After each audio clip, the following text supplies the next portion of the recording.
దేశవ్యాప్తంగా జరుగుతున్న ఎన్నికల్లో ఇప్పటికే 2 దశలు పూర్తయ్యాయి. ఇవాళ 3వ దశ ఎన్నికలకు కూడా టైం పూర్తి కాబోతోంది. ఎల్లుండే పోలింగ్ చివరి రోజు కావడంతో భారీగా ప్రచారం చేసేందుకు అన్ని ప్రధాన పార్టీలు కేడర్ను సమాయత్తం చేసుకుంటున్నాయి. దేశవ్యాప్తంగా 96 లోక్సభ స్థానాలకి 23న పోలింగ్ జరగబోతోంది. అయితే ఈసారి జరుగుతున్న 3వ దశ ఎన్నికల్లో చాలామంది సీనియర్లు పోటీ పడుతున్నారు. అలాగే కేసులున్న వాళ్ళు కూడా ఈ దఫా ఎన్నికల్లో బరిలో దిగుతున్నారు. ఉత్తరప్రదేశ్లోని రోహిల్ఖండ్ ప్రాంతంలో 10 లోక్సభ స్థానాలకి నేటితో ప్రచారం ముగిసింది. ఈ పోలింగ్లో కేంద్ర మంత్రి సంతోష్ కుమార్ బరేలీ నుంచి బరిలో దిగారు. ఇక సమాజ్వాదీ పార్టీ వ్యవస్థాపకుడు ములాయం సింగ్ యాదవ్ మెయిన్పూరి నుంచి పోటీ చేస్తున్నారు. బీజేపీలో చేరిన జయప్రద రాంపూర్ నుంచి పోటీ చేస్తుండడంతో ఆమెకు ధీటుగా ఎస్పీ నేత మహమ్మద్ అజం ఖాన్ని బరిలో దింపారు. ఫిలబెత్ నుంచి వరుణ్ గాంధీ, ప్రగతిశీల్ సమాజ్వాదీ పార్టీ అధ్యక్షుడు శివపాల్ సింగ్ యాదవ్ ఫిరోజ్బాద్ నుంచి అదృష్టాన్ని పరీక్షించుకుంటున్నారు.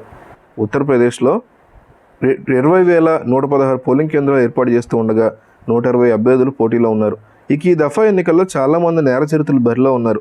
గుజరాత్లో 26 లోక్సభ స్థానాలకు పోటీ చేస్తున్న వారిలో 370 మంది ఏకంగా 58 మందిపై కేసులు నమోదై ఉన్నాయి.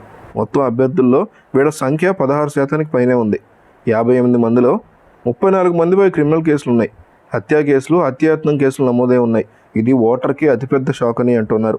అలాగే ఎలక్షన్ కమిషన్ దీనికి సంబంధించి ఎలాంటి నిర్ణయం తీసుకోబోతోందో, దేశవ్యాప్తంగా దీనికి సంబంధించి ఎలాంటి ఉద్రిక్త పరిస్థితులు వస్తాయి అనేది ఎక్కువగా ఆలోచనలు వినిపిస్తున్నాయి. ఎందుకంటే క్రిమినల్ కేసులు ఎక్కువ ఉన్నవారే కనిపిస్తున్నారు.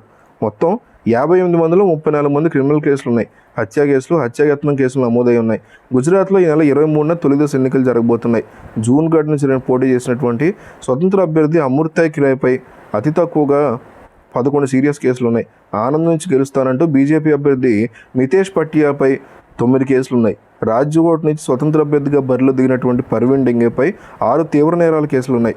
సురేందర్ నగర్ నుంచి పోటీ చేస్తున్న స్వతంత్ర అభ్యర్థి భూపత్ సోలంకిపై 6 కేసులు క్రిమినల్గా రికార్డ్ అయి ఉన్నాయి.